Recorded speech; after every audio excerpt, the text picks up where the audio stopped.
1966 में प्रकाशित हुई एक कहानी थी, यही सच है। लेखिका थी मनु भंडारी। इस कहानी के प्रकाशित होने के 8 साल बाद बासु भट्टाचार्य ने इसी कहानी पर एक फिल्म बनाई। नाम था रजनीगंधा। आज हम अपने साथ लाए हैं यही कहानी। फॉर्मेट पहले से थोड़ा सा अलग। इस वीडियो में आपके लिए है इस कहानी का रिव्यू, कुछ समरी, इसकी पृष्ठभूमि, सामाजिक रूप में इसका संदर्भ, इसके पात्र और इस कहानी की विषय वस्तु। आपकी सुविधा के लिए वीडियो के डिस्क्रिप्शन में इन सभी सेक्शंस के टाइम स्टैम्प्स भी मिल जाएंगे। हमारे सभी सुनने वालों के लिए एक प्यार भरा नमस्कार। मेरा नाम है मनीषा और ये हमारा एक और नया प्रयास है जिसमें हम विभिन्न कहानियों पर चर्चा करेंगे, जिसकी एक वानगी आप अभी अभी सुन चुके हैं।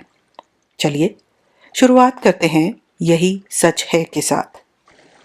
1966 में प्रकाशित हुई यह कहानी मनु भंडारी की नई कहानी साहित्यिक आंदोलन का एक हिस्सा थी।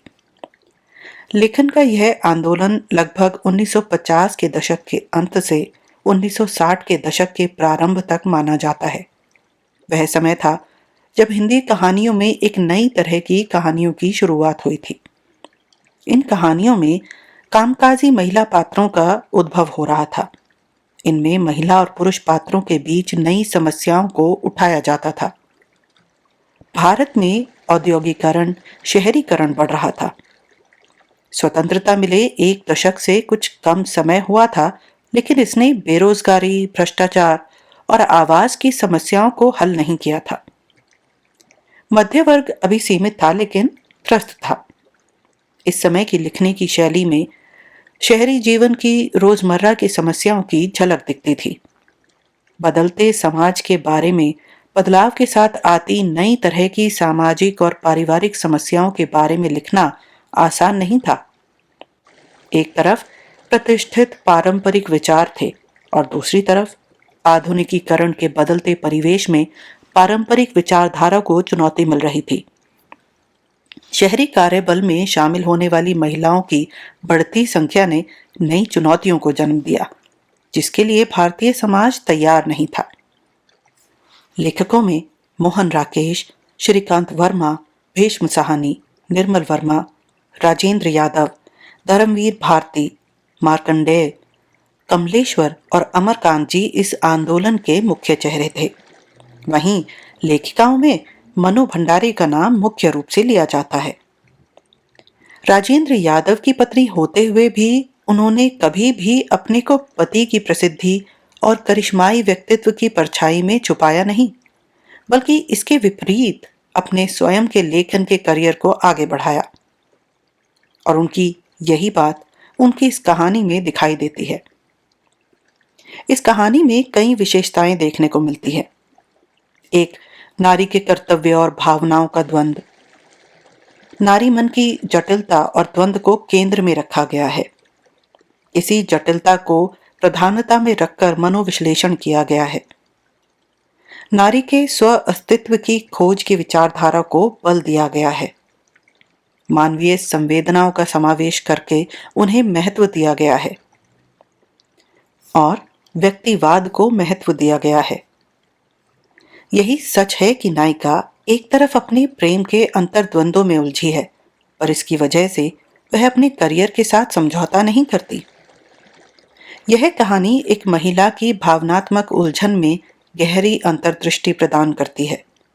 एक तरफ है पुराने छूटे हुए प्यार और उसके वर्तमान के प्रेम संबंध के बीच में भावनाओं की रस्साकशी, और दूसरी तरफ है उसके करियर के साथ जीवन साथी को चुनने की दुविधा।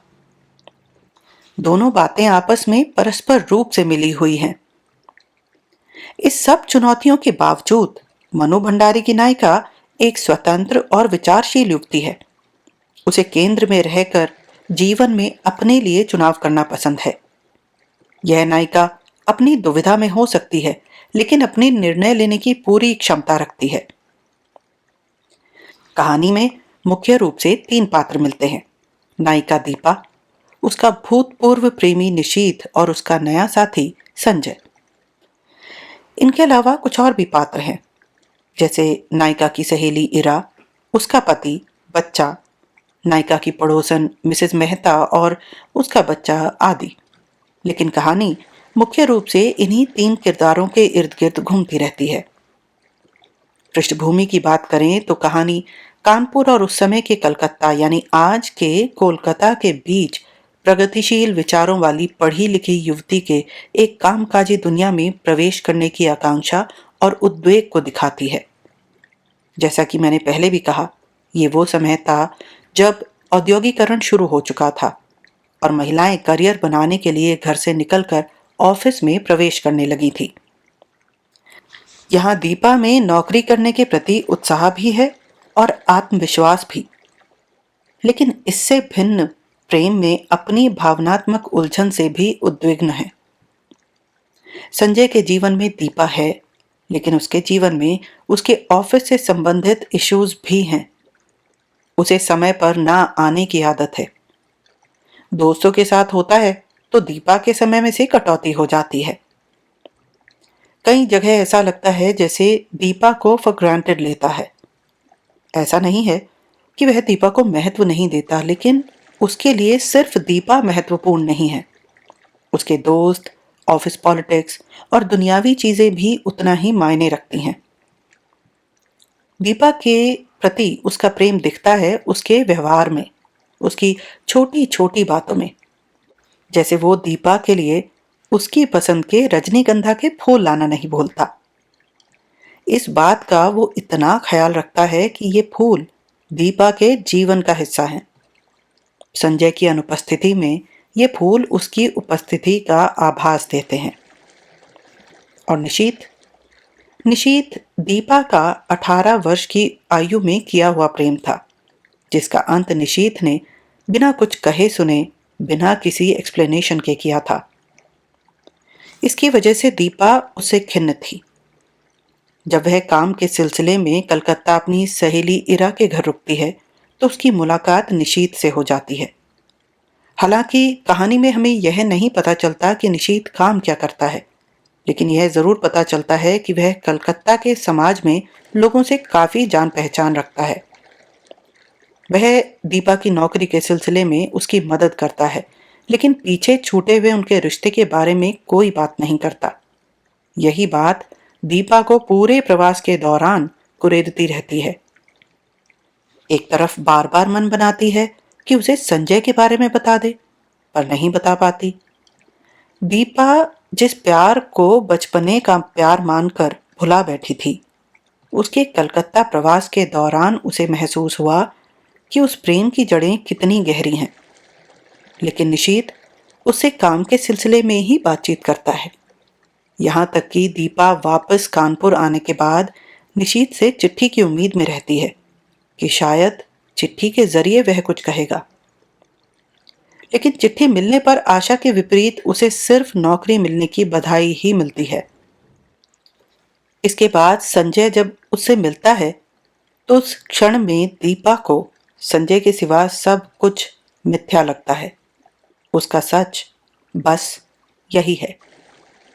आइए सुनते हैं कहानी। कानपुर। सामने आंगन में फैली धूप सिमट कर दीवारों पर चढ़ गई और कंधे पर बस्ता लटकाए नन्हे नन्हे बच्चों के झुंड दिखाई दिए तो एकाएक ही मुझे समय का आभास हुआ। घंटा भर हो गया यहाँ खड़े खड़े और संजय का अभी तक पता नहीं। झुंझलाती सी मैं कमरे में आती हूँ। कोने में रखी मेज पर किताबें बिखरी पड़ी हैं, कुछ खुली कुछ बंद। एक क्षण मैं उन्हें देखती रहती हूँ, फिर निरुद्देश्य सी कपड़ों की अलमारी खोलकर सरसरी सी नजर से कपड़े देखती हूँ। सब बिखरे पड़े हैं। इतनी देर यूं ही व्यर्थ खड़ी रही, इन्हें ही ठीक कर लेती, पर मन नहीं करता और फिर बंद कर देती हूँ। नहीं आना था तो व्यर्थ ही मुझे समय क्यों दिया? फिर यह कोई आज ही की बात है? हमेशा संजय अपने बताए हुए समय से घंटे 2 घंटे देरी करके आता है और मैं हूं कि उसी क्षण से प्रतीक्षा करने लगती हूँ। उसके बाद लाख कोशिश करके भी तो किसी काम में अपना मन नहीं लगा पाती। वह क्यों नहीं समझता कि मेरा समय बहुत अमूल्य है। थीसिस पूरी करने के लिए अब मुझे अपना सारा समय पढ़ाई में ही लगाना चाहिए। पर यह बात उसे कैसे समझाऊं?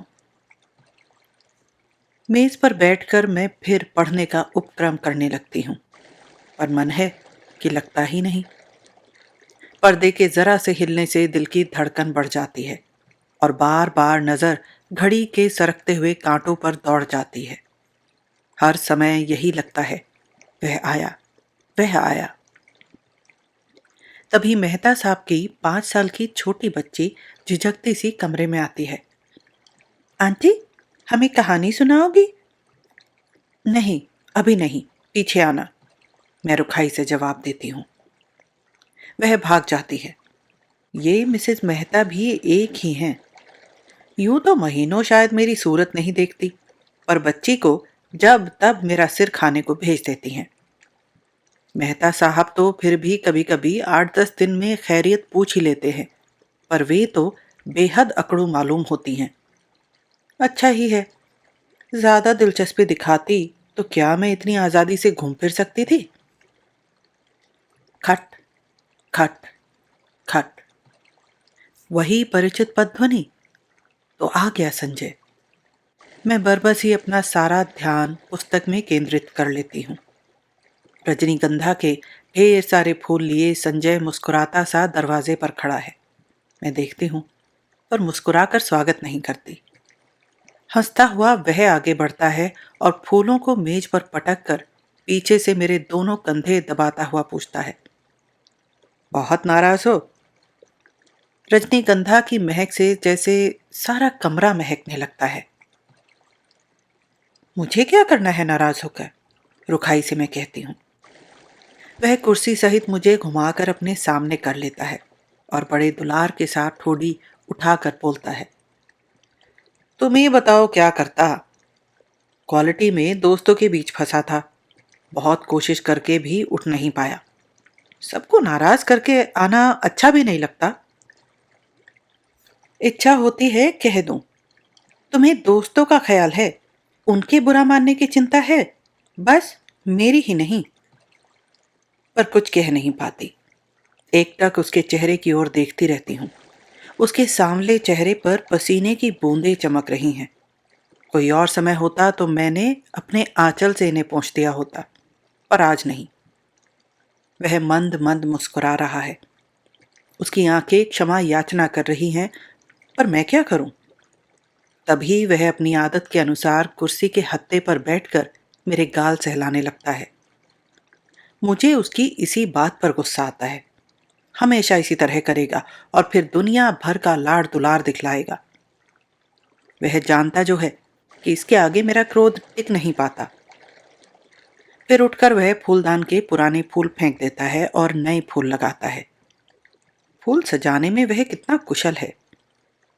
एक बार मैंने यूं ही कह दिया था कि मुझे रजनीगंधा के फूल बड़े पसंद हैं, तो उसने नियम ही बना लिया कि हर चौथे दिन ढेर सारे फूल लाकर मेरे कमरे में लगा देता है। और अब तो मुझे भी ऐसी आदत हो गई है कि एक दिन भी कमरे में फूल ना रहें तो ना पढ़ने में मन लगता है, ना सोने में। ये फूल जैसे संजय की उपस्थिति का आभास देते रहते हैं। थोड़ी देर बाद ही हम घूमने निकल जाते हैं। एकाएक ही मुझे इरा के पत्र की बात याद आती है। जो बात सुनने के लिए मैं सवेरे से ही आतुर थी, इस गुस्सेबाजी में जाने कैसे उसे भूल गई। सुनो, इरा ने लिखा है कि किसी दिन भी मेरे पास इंटरव्यू का बुलावा आ सकता है, मुझे तैयार रहना चाहिए। कहाँ, कलकत्ता से? कुछ याद करते हुए संजय पूछता है और फिर एकाएक ही उछल पड़ता है। यदि तुम्हें वह जॉब मिल जाए तो मजा आ जाए दीपा, मजा आ जाए। हम सड़क पर हैं, नहीं तो अवश्य ही उसने आवेश में आकर कोई हरकत कर डाली होती।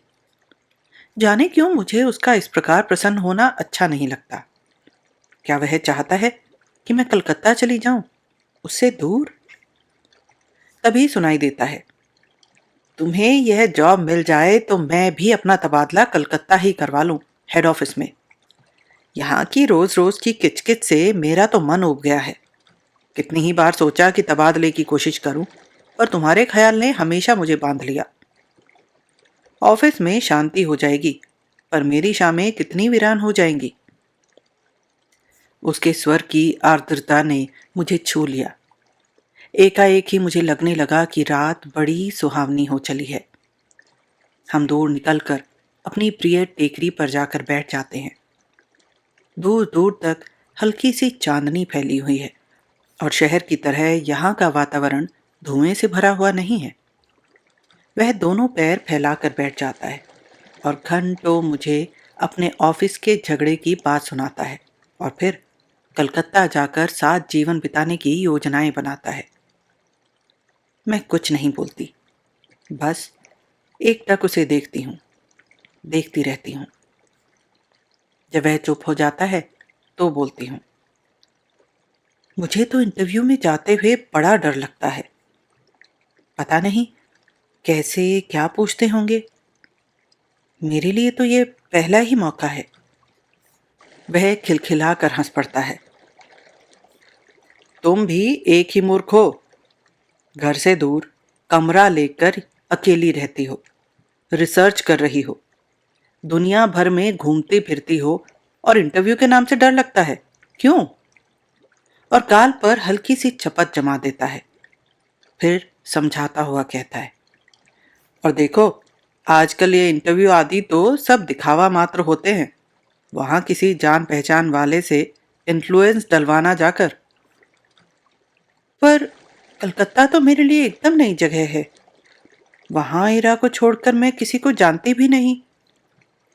अब उन लोगों की कोई जान पहचान हो तो बात दूसरी है, असहाय सी मैं कहती हूँ। और किसी को नहीं जानती? फिर मेरे चेहरे पर नजरें गड़ा कर पूछता है। निशीत भी तो वही है। होगा, मुझे उससे क्या करना है? मैं एकदम ही भन्नाकर जवाब देती हूँ। पता नहीं क्यों मुझे लग ही रहा था कि अब वह यही बात कहेगा। कुछ नहीं करना, वह छेड़ने के लहजे में कहता है और मैं भभक पड़ती हूँ। देखो संजय, मैं 1000 बार तुमसे कह चुकी हूं कि उसे लेकर मुझसे मजाक मत किया करो। मुझे इस तरह का मजाक जरा भी पसंद नहीं है। वह खिलखिलाकर हंस पड़ता है और मेरा तो मूड ही खराब हो जाता है। हम लौट पड़ते हैं। वह मुझे खुश करने के इरादे से मेरे कंधे पर हाथ रख देता है। मैं झपट कर हाथ हटा देती हूँ। क्या कर रहे हो? कोई देख लेगा तो क्या कहेगा? कौन है यहाँ जो देख लेगा? और देख लेगा तो देख ले, आप ही कुढ़ेगा।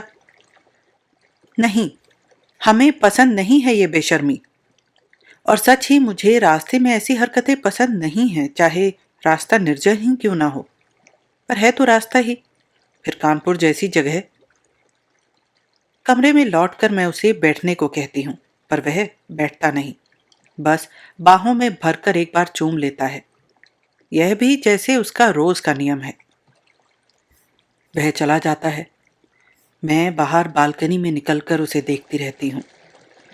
उसका आकार छोटा होते होते सड़क के मोड़ पर जाकर लुप्त हो जाता है। मैं उधर ही देखती रहती हूँ, निरुद्देश्य सी, खोई खोई सी। फिर आकर पढ़ने बैठ जाती हूँ। रात में सोती हूँ तो देर तक मेरी आंखें मेज पर लगे रजनीगंधा के फूलों को ही निहारती रहती हैं। जाने क्यों, अक्सर मुझे भ्रम हो जाता है कि ये फूल नहीं है, मानो संजय की अनेकानेक आंखें हैं जो मुझे देख रही हैं, सहला रही हैं, दुलरा रही हैं।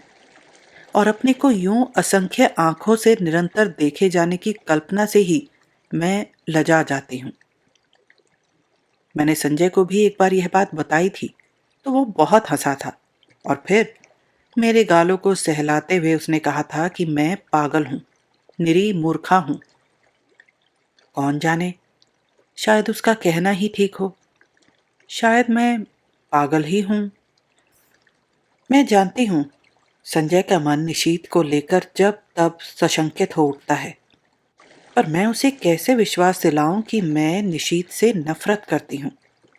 उसकी याद मात्र से मेरा मन घृणा से भर उठता है। फिर 18 वर्ष की आयु में किया हुआ प्यार भी कोई प्यार होता है भला? निरा बचपन होता है, महज पागलपन।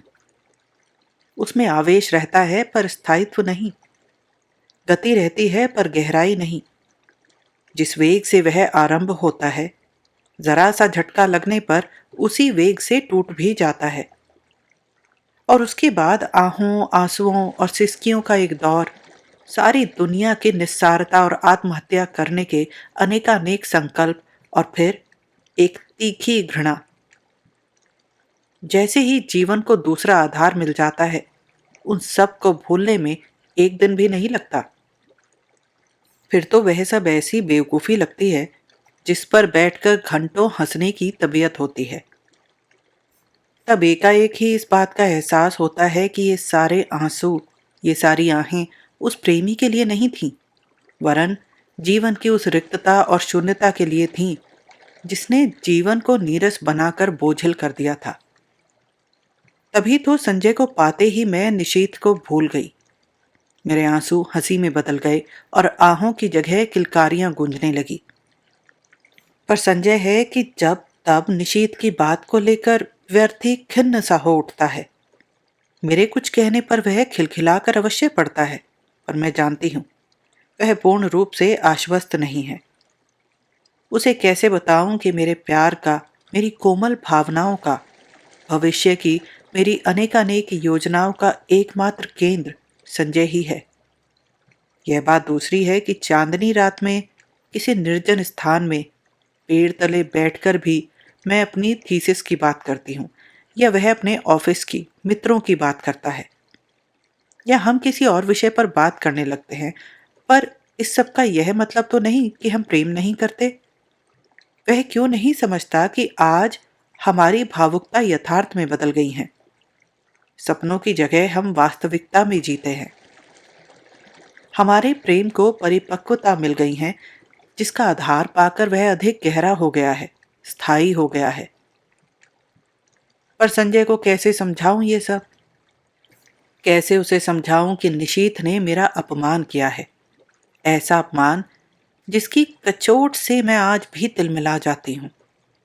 संबंध तोड़ने से पहले एक बार तो उसने मुझे बताया होता कि आखिर मैंने ऐसा कौन सा अपराध कर डाला था जिसके कारण उसने मुझे इतना कठोर दंड दे डाला। सारी दुनिया की भर्त्सना, तिरस्कार, परिहास और दया का विष मुझे पीना पड़ा। विश्वासघाती, नीच कहीं का। और संजय सोचता है कि आज भी मेरे मन में उसके लिए कोई कोमल स्थान है। छी, मैं उससे नफरत करती हूँ। और सच पूछो तो अपने को भाग्यशालिनी समझती हूँ कि मैं एक ऐसे व्यक्ति के चंगुल में फंसने से बच गई जिसके लिए प्रेम महज एक खिलवाड़ है। संजय, ये तो सोचो कि यदि कोई ऐसी बात होती तो क्या मैं तुम्हारे आगे, तुम्हारी हर उचित अनुचित चेष्टा के आगे यूं आत्मसमर्पण करती? तुम्हारे चुंबनों और आलिंगनों में अपने को यूं बिखरने देती? जानते हो, विवाह से पहले कोई भी लड़की किसी को इन सब का अधिकार नहीं देती, पर मैंने दिया। क्या केवल इसीलिए नहीं कि मैं तुमसे प्यार करती हूँ, बहुत बहुत प्यार करती हूँ।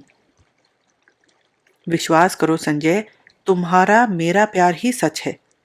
निशीथ का प्यार तो मात्र छल था, भ्रम था, झूठ था। परसों मुझे कलकत्ता जाना है। बड़ा डर लग रहा है। कैसे, क्या होगा? मान लो इंटरव्यू में मैं बहुत नर्वस हो गई तो? संजय को कह रही हूं कि वह भी साथ चले, पर उसे ऑफिस से छुट्टी नहीं मिल सकती। एक तो नया शहर, फिर इंटरव्यू। अपना कोई साथ होता तो बड़ा सहारा मिल जाता। मैं कमरा लेकर अकेली रहती हूँ, यूं अकेली घूम फिर भी लेती हूँ, तो संजय सोचता है मुझ में बड़ी हिम्मत है। पर सच, बड़ा डर लग रहा है। बार बार मैं यह मान लेती हूँ कि मुझे नौकरी मिल गई है और मैं संजय के साथ वहां रहने लगती हूँ। कितनी सुंदर कल्पना है, कितनी मादक। पर इंटरव्यू का भय मादकता से भरे इस स्वप्न जाल को छिन्न भिन्न कर देता है। काश संजय भी किसी तरह मेरे साथ चल पाता। कलकत्ता। गाड़ी जब हावड़ा स्टेशन के प्लेटफॉर्म पर प्रवेश करती है तो जाने कैसी विचित्र आशंका, विचित्र से भय से मेरा मन भर जाता है। प्लेटफॉर्म पर खड़ी असंख्य नर नारियों में मैं इरा को ढूंढती हूँ। वह कहीं दिखाई नहीं देती। नीचे उतरने के बाद खिड़की में से ही दूर दूर तक नजरें दौड़ाती हूँ।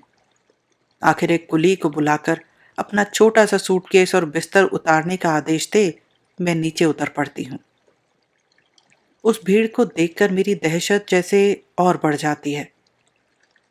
तभी किसी के हाथ के स्पर्श से मैं बुरी तरह चौंक जाती हूँ।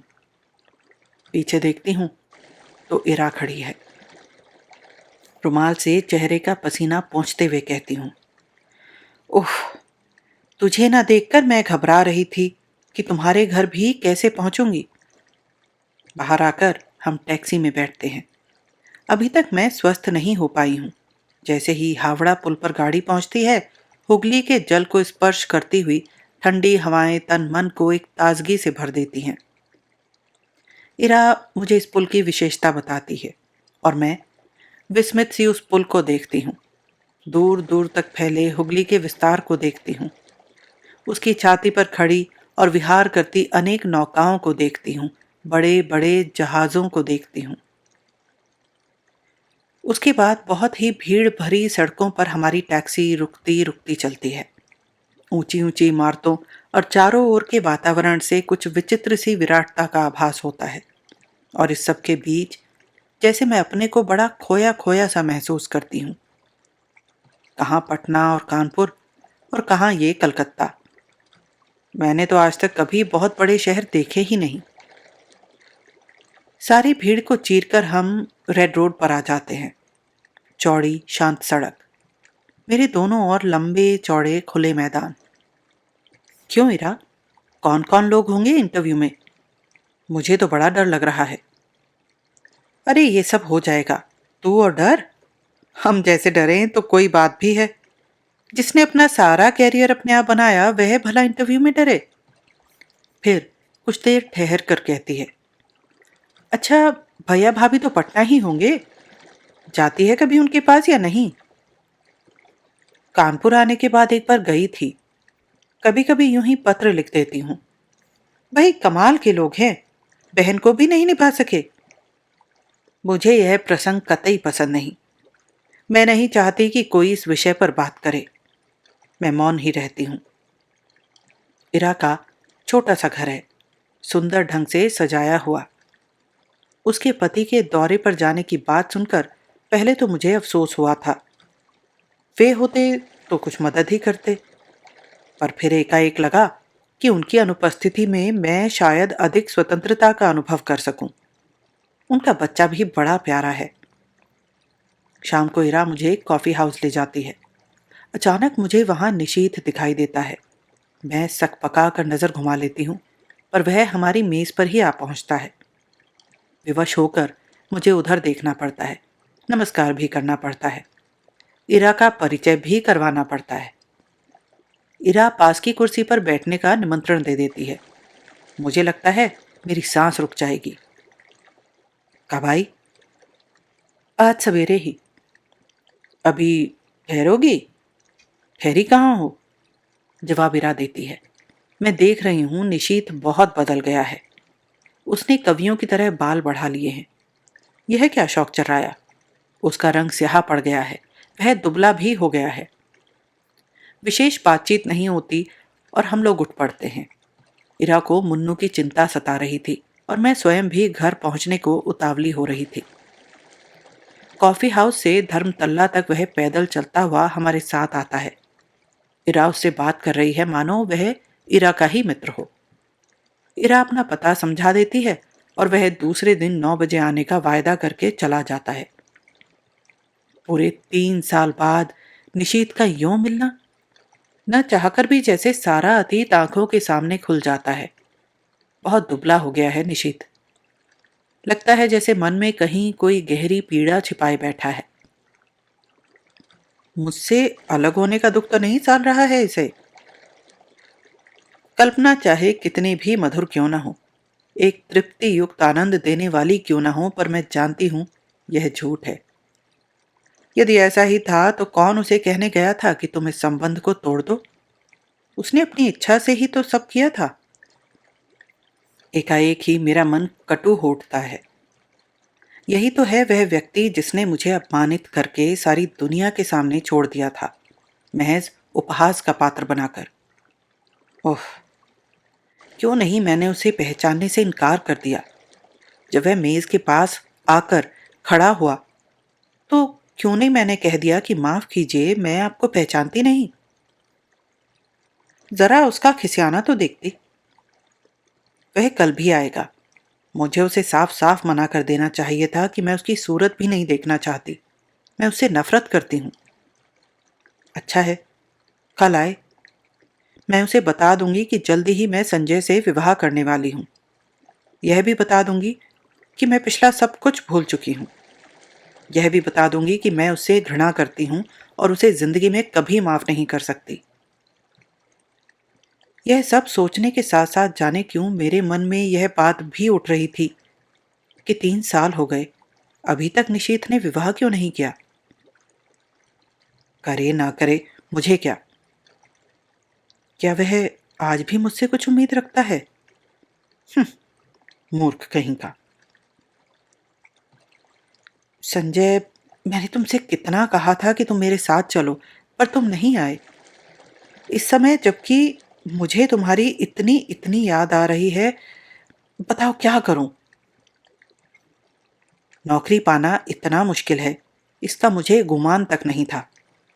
इरा कहती है कि 150 की नौकरी के लिए खुद मिनिस्टर तक सिफारिश करने पहुंच जाते हैं। फिर यह तो 300 का जॉब है। निशीत सवेरे से शाम तक इसी चक्कर में भटका है। यहां तक कि उसने अपने ऑफिस से भी छुट्टी ले ली है। वह क्यों मेरे काम में इतनी दिलचस्पी ले रहा है? उसका परिचय बड़े बड़े लोगों से है और वह कहता है कि जैसे भी होगा वह काम मुझे दिलाकर ही मानेगा। पर आखिर क्यों? कल मैंने सोचा था कि अपने व्यवहार की रुखाई से मैं स्पष्ट कर दूंगी कि अब वह मेरे पास ना आए।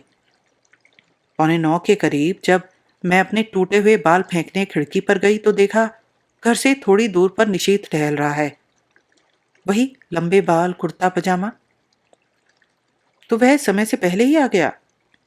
संजय होता तो 11 से पहले नहीं पहुंचता। समय पर पहुंचना तो वह जानता ही नहीं।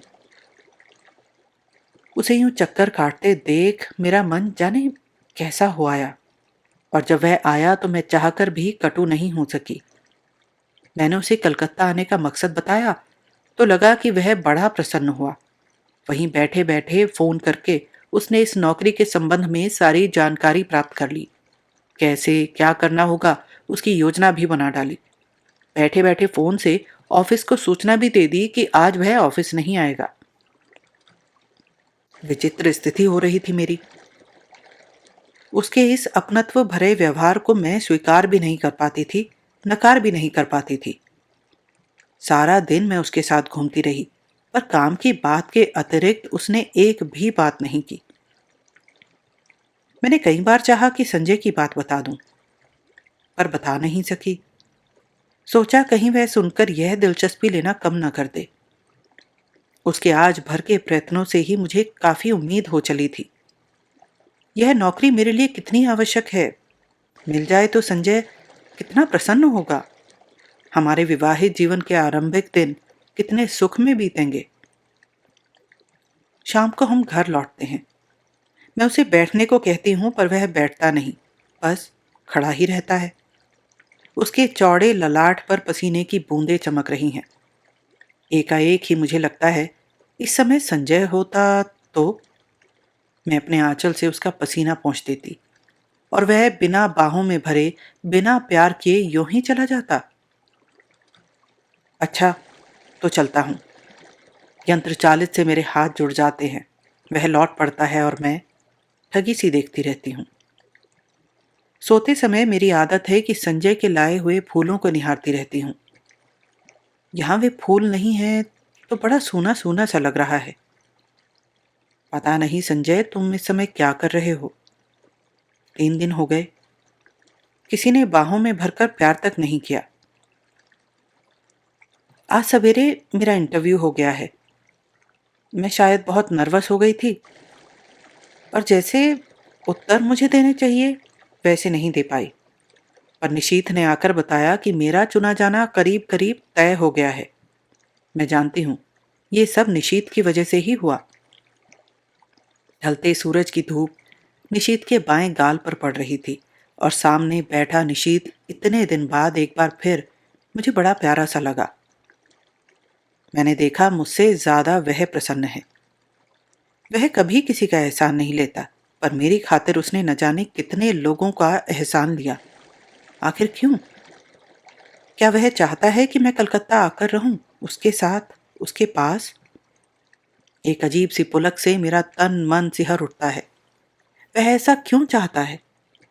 उसका ऐसा चाहना बहुत गलत है, बहुत अनुचित है। मैं अपने मन को समझाती हूँ ऐसी कोई बात नहीं है। शायद वह केवल मेरे प्रति किए गए अन्याय का प्रतिकार करने के लिए यह सब कर रहा है। पर क्या वह समझता है कि उसकी मदद से मैं नौकरी पाकर उसे क्षमा कर दूंगी, या जो कुछ उसने किया है उसे भूल जाऊंगी?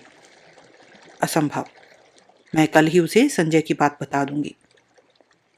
आज तो इस खुशी में पार्टी हो जाए। काम की बात के अलावा यह पहला वाक्य मैं उसके मुंह से सुनती हूँ। मैं इरा की ओर देखती हूँ। वह प्रस्ताव का समर्थन करके भी मुन्नू की तबीयत का बहाना लेकर अपने को काट लेती है। अकेले जाना मुझे कुछ अटपटा सा लगता है। अभी तक तो काम का बहाना लेकर घूम रही थी, पर अब फिर भी मैं मना नहीं कर पाती। अंदर जाकर तैयार होती हूँ। मुझे याद आता है निशीत को नीला रंग बहुत पसंद था।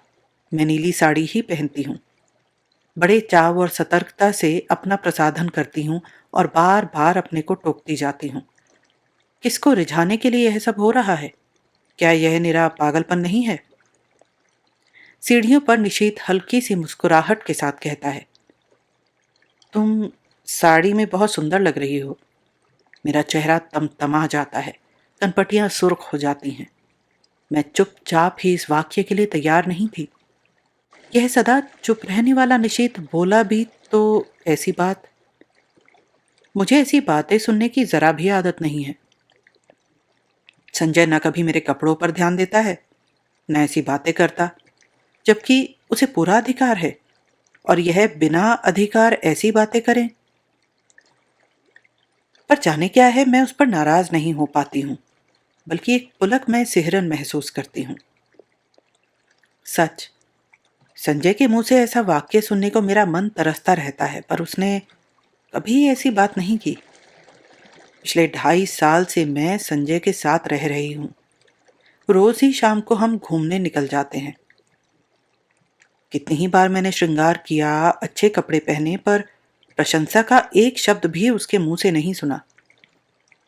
इन बातों पर उसका ध्यान ही नहीं जाता। यह देखकर भी जैसे यह सब नहीं देख पाता। इस वाक्य को सुनने के लिए तरसता हुआ मेरा मन जैसे रस से नहा जाता है। पर निशीथ ने यह बात क्यों कही? उसे क्या अधिकार है? क्या सचमुच ही उसे अधिकार नहीं है? नहीं है? जाने कैसी मजबूरी है, कैसी विवशता है कि मैं इस बात का जवाब नहीं दे पाती हूँ। निश्चयात्मक दृढ़ता से नहीं कह पाती कि साथ चलते वक्त इस व्यक्ति को सचमुच ही मेरे विषय में ऐसी अवांछित बात कहने का कोई अधिकार नहीं है। हम दोनों टैक्सी में बैठते हैं। मैं सोचती हूँ आज मैं इसे संजय की बात बता दूंगी। स्काई रूम, निशीत टैक्सी वाले को आदेश देता है। टुन की घंटी के साथ मीटर डाउन होता है और टैक्सी हवा से बातें करने लगती है। निशीत बहुत सतर्कता से कोने में बैठा है, बीच में इतनी जगह छोड़कर कि यदि हिचकोला खाकर भी टैक्सी रुके तो हमारा स्पर्श ना हो। हवा के झोंके से मेरी रेशमी साड़ी का पल्लू उसके समूचे बदन को स्पर्श करता हुआ उसकी गोदी में पड़कर फरफराता है। वह उसे हटाता नहीं है। मुझे लगता है यह रेशमी सुवासित पल्लू उसके तन मन को रस से भिगो रहा है। यह स्पर्श उसे पुलकित कर रहा है। मैं विजय के अकथनीय आह्लाद से भर जाती हूँ।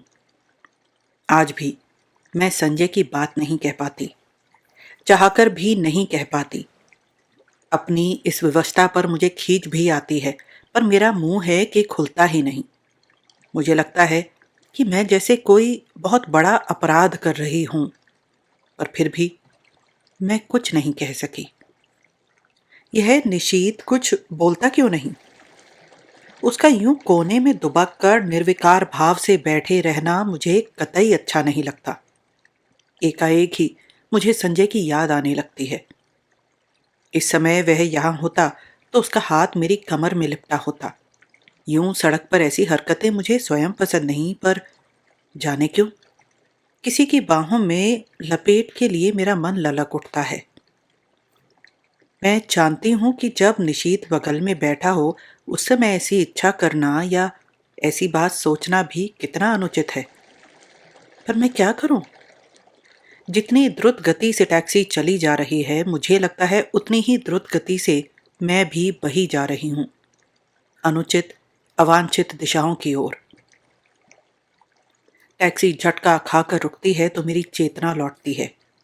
मैं जल्दी ही दाहिनी ओर का फाटक खोलकर कुछ इस हड़बड़ी से नीचे उतर पड़ती हूँ, मानो अंदर निशीथ मेरे साथ कोई बदतमीजी कर रहा हो।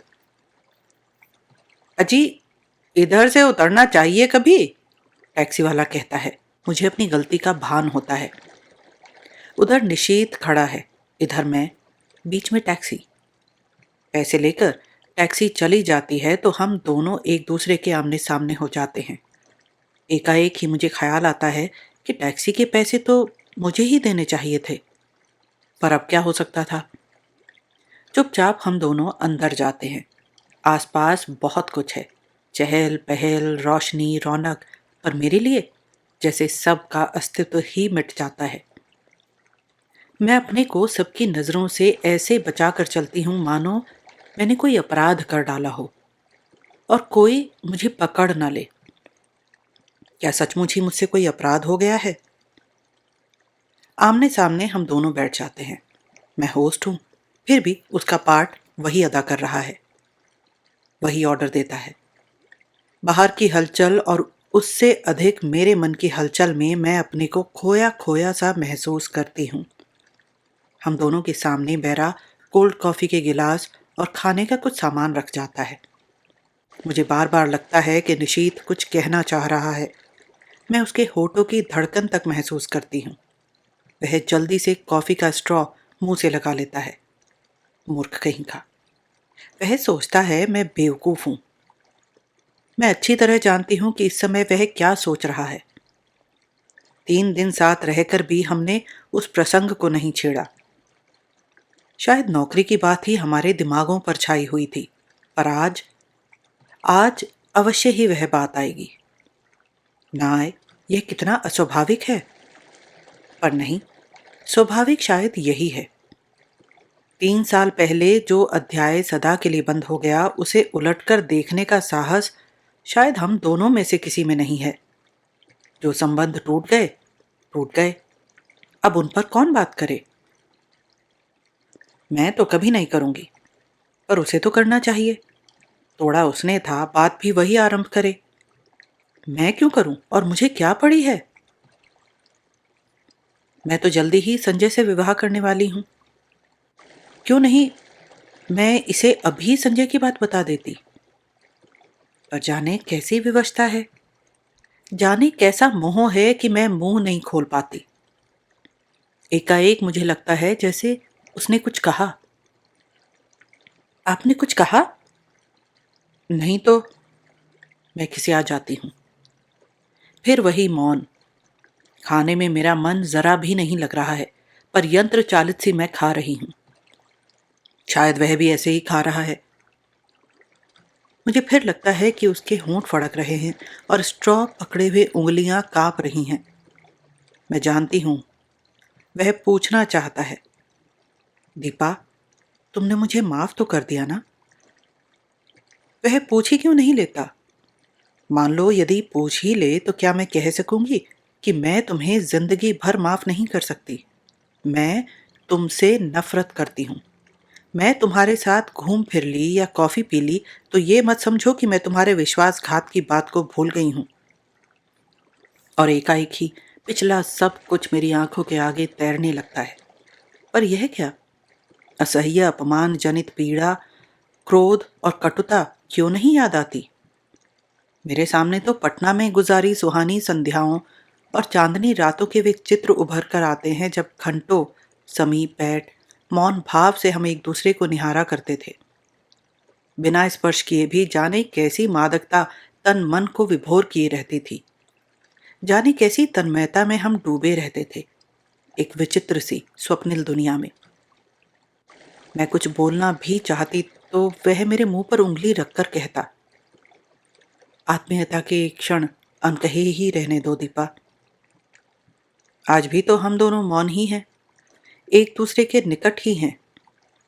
क्या आज भी हम आत्मीयता के उन्हीं क्षणों में गुजर रहे हैं? मैं अपनी सारी शक्ति लगाकर चीख पड़ना चाहती हूँ, नहीं नहीं नहीं।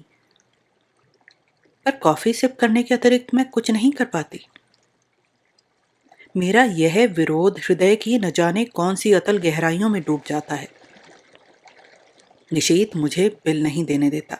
एक विचित्र सी भावना मेरे मन में उठती है कि छीना झपटी में किसी तरह मेरा हाथ इसके हाथ से छू जाए। मैं अपने स्पर्श से उसके मन के तारों को झंझना देना चाहती हूँ, पर वैसा अवसर नहीं आता। बिल वही देता है, मुझसे तो विरोध भी नहीं किया जाता। मन में प्रचंड तूफान, फिर भी निर्विकार भाव से मैं टैक्सी में आकर बैठती हूँ। फिर वही मौन, वही दूरी। पर जाने क्या है कि मुझे लगता है कि निशीथ मेरे बहुत निकट आ गया है, बहुत ही निकट। बार बार मेरा मन करता है कि क्यों नहीं निशीथ मेरा हाथ पकड़ लेता, क्यों नहीं मेरे कंधे पर हाथ रख देता। मैं जरा भी बुरा नहीं मानूंगी, जरा भी नहीं। पर वह कुछ भी नहीं करता। सोते समय रोज की तरह मैं आज भी संजय का ध्यान करते हुए ही सोना चाहती हूँ। पर निश्चित है कि बार बार संजय की आकृति को हटाकर स्वयं आ खड़ा होता है। अपनी मजबूरी पर खींच खींच जाती हूँ। आज कितना अच्छा मौका था सारी बात बता देने का, पर मैं जाने कहाँ भटकी थी कि कुछ भी नहीं बता पाई। शाम को मुझे निशीत अपने साथ ले गया। पानी के किनारे हम घास पर बैठ गए। कुछ दूर पर काफी भीड़ भाड़ और चहल पहल थी, पर यह स्थान अपेक्षाकृत शांत था। सामने लेक के पानी में छोटी छोटी लहरें उठ रही थी। चारों ओर के वातावरण का कुछ विचित्र सा भाव मन पर पड़ रहा था। अब तो तुम यहां आ जाओगी, मेरी ओर देखकर उसने कहा। हाँ। नौकरी के बाद क्या इरादा है? मैंने देखा उसकी आंखों में कुछ जानने की आतुरता फैलती जा रही है, शायद कुछ कहने की भी। मुझसे कुछ जानकर वह अपनी बात कहेगा। कुछ नहीं, जाने क्यों मैं यह कह गई। कोई है जो मुझे कचोटे डाल रहा है। क्यों नहीं मैं बता देती कि नौकरी के बाद मैं संजय से विवाह करूंगी। मैं संजय से प्रेम करती हूँ, वह मुझसे प्रेम करता है। वह बहुत अच्छा है, बहुत ही। वह मुझे तुम्हारी तरह धोखा नहीं देगा, पर मैं कुछ भी तो नहीं कह पाती। अपनी इस बेबसी पर मेरी आंखें छलछला आती हैं। मैं दूसरी ओर मुंह फेर लेती हूँ। तुम्हारे यहाँ आने से मैं बहुत खुश हूँ। मेरी सांस जहां की तहां रुक जाती है आगे के शब्द सुनने के लिए, पर शब्द नहीं आते। मेरी कातर, करुण और याचना भरी दृष्टि से मैं उसे देखती हूँ, मानो कह रही हूँ कि तुम कह क्यों नहीं देते निशीत कि आज भी तुम मुझसे प्यार करते हो, तुम मुझे सदा अपने पास रखना चाहते हो। जो कुछ हो गया है उसे भूलकर तुम मुझसे विवाह करना चाहते हो। कह दो निशीत, कह दो। यह सुनने के लिए मेरा मन अकुला रहा है, छटपटा रहा है। मैं बुरा नहीं मानूंगी, जरा भी बुरा नहीं मानूंगी। मान ही कैसे सकती हूँ निशीत? इतना सब हो जाने के बाद भी शायद मैं तुम्हें प्यार करती हूँ। शायद नहीं, सचमुच ही मैं तुम्हें प्यार करती हूँ। मैं जानती हूँ तुम कुछ नहीं कहोगे। सदा के ही मितभाषी जो हो। फिर भी कुछ सुनने की आतुरता लिए मैं तुम्हारी तरफ देखती रहती हूँ। पर तुम्हारी नजर तो लेक के पानी पर जमी हुई है, शांत, मौन। आत्मीयता के ये क्षण अनकहे भले ही रह जाएं, पर अनबूझे नहीं रह सकते। तुम चाहे ना कहो, पर मैं जानती हूं तुम आज भी मुझे प्यार करते हो, बहुत प्यार करते हो। मेरे कलकत्ता आ जाने के बाद इस टूटे संबंध को फिर से जोड़ने की बात ही तुम इस समय सोच रहे हो। तुम आज भी मुझे अपना ही समझते हो। तुम जानते हो आज भी दीपा तुम्हारी है और मैं। लगता है इस प्रश्न का उत्तर देने का साहस मुझ में नहीं है। मुझे डर है कि जिस आधार पर मैं तुमसे नफरत करती थी, उसी आधार पर कहीं मुझे अपने से नफरत ना करनी पड़े। लगता है रात आधी से भी अधिक ढल गई है। कानपुर। मन में उत्कट अभिलाषा के होते हुए भी निशीत की आवश्यक मीटिंग की बात सुनकर मैंने कह दिया था कि तुम स्टेशन मत आना। इरा आई थी, पर गाड़ी पर बिठाकर ही चली गई, या कहूं कि मैंने जबरदस्ती ही उसे भेज दिया। मैं जानती थी कि लाख मना करने पर भी निशीत आएगा और विदा के उन अंतिम क्षणों में मैं उसके साथ अकेली ही रहना चाहती थी। मन में एक दबी सी आशा थी कि चलते समय शायद वह कुछ कह दे। गाड़ी चलने में जब 10 मिनट रह गए तो देखा बड़ी व्यग्रता से डिब्बों में झांकता झांकता निशीत आ रहा था। पागल, उसे इतना तो समझना चाहिए कि उसकी प्रतीक्षा में मैं यहाँ बाहर खड़ी हूँ। मैं दौड़कर उसके पास जाती हूँ। आप क्यों आए? पर मुझे उसका आना बड़ा अच्छा लगता है। वह बहुत थका हुआ लग रहा है। शायद सारा दिन बहुत व्यस्त रहा और दौड़ता दौड़ता मुझे सी ऑफ करने यहाँ आ पहुंचा। मन करता है कुछ ऐसा करूं जिससे इसकी सारी थकान दूर हो जाए, पर क्या करूं? हम डिब्बे के पास आ जाते हैं। अच्छी जगह मिल गई? वह अंदर झांकते हुए पूछता है। हाँ। पानी वानी तो है? है। बिस्तर फैला लिया? मैं खींच पड़ती हूँ। वह शायद समझ जाता है, सो चुप हो जाता है। हम दोनों एक क्षण को एक दूसरे की ओर देखते हैं। मैं उसकी आंखों में विचित्र सी छायाएं देखती हूँ, मानो कुछ है जो उसके मन में घुट रहा है, उसे मथ रहा है, पर वह कह नहीं पा रहा है। वह क्यों नहीं कह देता? क्यों नहीं अपने मन की इस घुटन को हल्का कर लेता? आज भीड़ विशेष नहीं है, चारों ओर नजर डालकर वह कहता है। मैं भी एक बार चारों ओर देख लेती हूं, पर नजर मेरी बार बार घड़ी पर ही जा रही है। जैसे जैसे समय सरक रहा है, मेरा मन किसी गहरे अवसाद में डूब रहा है। मुझे कभी उस पर दया आती है तो कभी खींच। गाड़ी चलने में केवल 3 मिनट बाकी रह गए हैं। एक बार फिर हमारी नजरें मिलती हैं। ऊपर चढ़ जाओ, अब गाड़ी चलने वाली है। बड़ी असहाय सी नजर से मैं उसे देखती हूँ, मानो कह रही हूँ तुम ही चढ़ा दो, और फिर धीरे धीरे चढ़ जाती हूँ। दरवाजे पर मैं खड़ी हूँ और वह नीचे प्लेटफॉर्म पर। जाकर पहुंचने की खबर देना। जैसे ही मुझे इधर कुछ निश्चित रूप से मालूम होगा, मैं तुम्हें सूचना दूंगा। मैं कुछ बोलती नहीं, बस उसे देखती रहती हूँ। सीटी, हरी झंडी, फिर सीटी। मेरी आंखें छल छला आती हैं। गाड़ी एक हल्के से झटके के साथ सरकने लगती है। वह गाड़ी के साथ कदम आगे बढ़ाता है और मेरे हाथ पर धीरे से अपना हाथ रख देता है। मेरा रोम रोम सिहर उठता है। मन करता है चिल्ला पड़ूं। मैं सब समझ गई निशीत, सब समझ गई। जो कुछ तुम इन 4 दिनों में नहीं कह पाए, वह तुम्हारे इस क्षणिक स्पर्श ने कह दिया। विश्वास करो, यदि तुम मेरे हो तो मैं भी तुम्हारी हूं, केवल तुम्हारी, एकमात्र तुम्हारी। पर मैं कुछ कह नहीं पाती। बस साथ चलते निशीत को देखती भर रहती हूं। गाड़ी के गति पकड़ते ही वह हाथ को जरा सा दबाकर छोड़ देता है। मेरी छलछलाई आंखें मुंद जाती हैं। मुझे लगता है यह स्पर्श, यह सुख, यह क्षण ही सत्य है, बाकी सब झूठ है।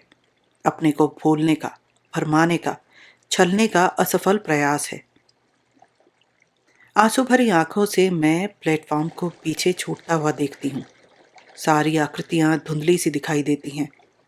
असंख्य हिलते हुए हाथों के बीच निशीथ के हाथ को, उस हाथ को जिसने मेरा हाथ पकड़ा था, ढूंढने का असफल प्रयास करती हूँ। गाड़ी प्लेटफॉर्म को पार कर जाती है और दूर दूर तक कलकत्ता की जगमगाती बत्तियां दिखाई देती हैं।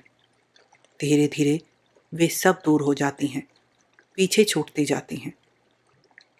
मुझे लगता है यह दैत्याकार ट्रेन मुझे मेरे घर से कहीं दूर ले जा रही है, अनदेखी अनजानी राहों में गुमराह करने के लिए, भटकाने के लिए। बोझल मन से मैं अपने फैलाए हुए बिस्तर पर लेट जाती हूँ। आंखें बंद करते ही सबसे पहले मेरे सामने संजय का चित्र उभरता है। कानपुर जाकर मैं उसे क्या कहूंगी? इतने दिनों तक उसे छलती आई, अपने को छलती आई, पर अब नहीं। मैं उसे सारी बात समझा दूंगी। कहूंगी, संजय जिस संबंध को टूटा हुआ जानकर मैं भूल चुकी थी, उसकी जड़ें हृदय की किन अतल गहराइयों में जमी हुई थी, इसका एहसास कलकत्ता में निशीथ से मिलकर हुआ। याद आता है, तुम निशीथ को लेकर सदैव ही संदिग्ध रहते थे, पर तब मैं तुम्हें ईर्ष्यालु समझती थी। आज स्वीकार करती हूं कि तुम जीते, मैं हारी। सच मानना संजय, 2.5 साल मैं स्वयं भ्रम में थी और तुम्हें भी भ्रम में डाल रखा था, पर आज भ्रम के, छलना के सारे ही जाल छिन्न भिन्न हो गए हैं। मैं आज भी निशीथ को प्यार करती हूँ, और यह जानने के बाद एक दिन भी तुम्हारे साथ और छलने करने का दुस्साहस कैसे करूं? आज पहली बार मैंने अपने संबंधों का विश्लेषण किया, तो जैसे सब कुछ स्पष्ट हो गया। और जब मेरे सामने सब कुछ स्पष्ट हो गया तो तुमसे कुछ भी नहीं छिपाऊंगी। तुम्हारे सामने मैं चाहूं तो भी झूठ नहीं बोल सकती।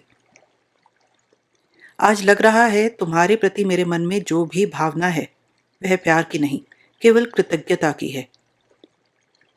तुमने मुझे उस समय सहारा दिया था जब अपने पिता और निशीथ को खोकर मैं चूर चूर हो चुकी थी। सारा संसार मुझे वीरान नजर आने लगा था। उस समय तुमने अपने स्नेहिल स्पर्श से मुझे जिला दिया। मेरा मुरझाया मरा मन हरा हो उठा। मैं कृतकृत्य हो उठी और समझने लगी कि मैं तुमसे प्यार करती हूँ। पर प्यार की बेसुध घड़ियां, वे विभोर क्षण, तन्मयता के वे पल जहां शब्द चुक जाते हैं, हमारे जीवन में कभी नहीं आए। तुम ही बताओ, आए कभी? तुम्हारे असंख्य आलिंगनों और चुंबनों के बीच भी एक क्षण के लिए भी तो मैंने कभी तन मन को सुध बिसरा देने वाली पुलक या मादकता का अनुभव नहीं किया। सोचती हूँ, निशीथ के चले जाने के बाद मेरे जीवन में एक विराट शून्यता आ गई थी, एक खोखलापन आ गया था। तुमने उसकी पूर्ति की। तुम पूरक थे। मैं गलती से तुम्हें प्रियतम समझ बैठी। मुझे क्षमा कर दो संजय और लौट जाओ। तुम्हें मुझ जैसी अनेक दीपाएं मिल जाएंगी जो सचमुच ही तुम्हें प्रियतम की तरह प्यार करेंगी। आज एक बात अच्छी तरह जान गई हूं कि प्रथम प्रेम ही सच्चा प्रेम होता है। बाद में किया हुआ प्रेम तो अपने को भूलने का, भरमाने का प्रयास मात्र होता है। इसी तरह की असंख्य बातें मेरे दिमाग में आती हैं जो मैं संजय से कहूंगी। कह सकूंगी ये सब, लेकिन कहना तो होगा ही। उसके साथ अब एक दिन भी छल नहीं कर सकती। मन से किसी और की आराधना करके तन से उसकी होने का अभिनय करती रहूं? छी, नहीं जानती यही सब सोचते सोचते मुझे कब नींद आ गई। लौटकर अपना कमरा खोलती हूं तो देखती हूं सब कुछ ज्यों का त्यों है। सिर्फ फूलदान के रजनीगंधा मुरझा गए हैं। कुछ फूल झड़कर जमीन पर इधर उधर भी बिखर गए हैं। आगे बढ़ती हूं तो जमीन पर पड़ा एक लिफाफा दिखाई देता है। संजय की लिखाई है। खोला तो छोटा सा पत्र था। दीपा, तुमने जो कलकत्ता जाकर कोई सूचना ही नहीं दी। मैं आज ऑफिस के काम से कटक जा रहा हूँ। 5-6 दिन में लौट आऊंगा। तब तक तुम आ ही जाओगी। जानने को उत्सुक हूं कि कलकत्ता में क्या हुआ। तुम्हारा संजय। एक लंबा निश्वास निकल जाता है। लगता है एक बड़ा बोझ हट गया। इस अवधि में तो मैं अपने को अच्छी तरह तैयार कर लूंगी। नहा धोकर सबसे पहले मैं निशीथ को पत्र लिखती हूँ। उसकी उपस्थिति से जो हिचक मेरे होंठ बंद किए हुए थी, दूर रहकर वह अपने आप ही टूट जाती है। मैं स्पष्ट शब्दों में लिख देती हूँ कि चाहे उसने कुछ नहीं कहा, फिर भी मैं सब कुछ समझ गई हूँ। साथ ही यह भी लिख देती हूँ कि मैं उसकी उस हरकत से बहुत दुखी थी, बहुत नाराज भी। पर उसे देखते ही जैसे सारा क्रोध बह गया। इस अपनत्व में क्रोध भला टिक भी कैसे पाता? लौटी हूँ तब से न जाने कैसी रंगीनी और मादकता मेरी आंखों के आगे छाई है। एक खूबसूरत से लिफाफे में उसे बंद करके मैं स्वयं पोस्ट करने जाती हूँ। रात में सोती हूँ तो अनायास ही मेरी नज़र सूने फूलदान पर जाती है। मैं करवट बदल कर सो जाती हूँ। आज निशीत को पत्र लिखे 5वां दिन है। मैं तो कल ही उसके पत्र की राह देख रही थी, पर आज की भी दोनों डाकें निकल गई। जाने कैसा सूना सूना अनमना अनमना लगता रहा सारा दिन। किसी भी तो काम में जी नहीं लगता। क्यों नहीं लौटती डाक से ही उत्तर दे दिया उसने। समझ में नहीं आता कैसे समय गुजारूं। मैं बाहर बालकनी में जाकर खड़ी हो जाती हूँ। एकाएक ख्याल आता है, पिछले 2.5 सालों में करीब इसी समय यहीं खड़े होकर मैंने संजय की प्रतीक्षा की है। क्या आज मैं संजय की प्रतीक्षा कर रही हूँ या मैं निशीत के पत्र की प्रतीक्षा कर रही हूँ? शायद किसी की नहीं, क्योंकि जानती हूँ कि दोनों में से कोई भी नहीं आएगा। फिर निरुद्देश्य सी कमरे में लौट पड़ती हूँ। शाम का समय मुझसे घर में नहीं काटा जाता। रोज ही तो संजय के साथ घूमने निकल जाया करती थी। लगता है यहीं बैठी रही तो दम ही घुट जाएगा। कमरा बंद करके मैं अपने को धकेलती सी सड़क पर ले आती हूँ। शाम का धुंधलका मन के बोझ को और भी बढ़ा देता है। कहाँ जाऊं? लगता है जैसे मेरी राहें भटक गई हैं, मंजिल खो गई है।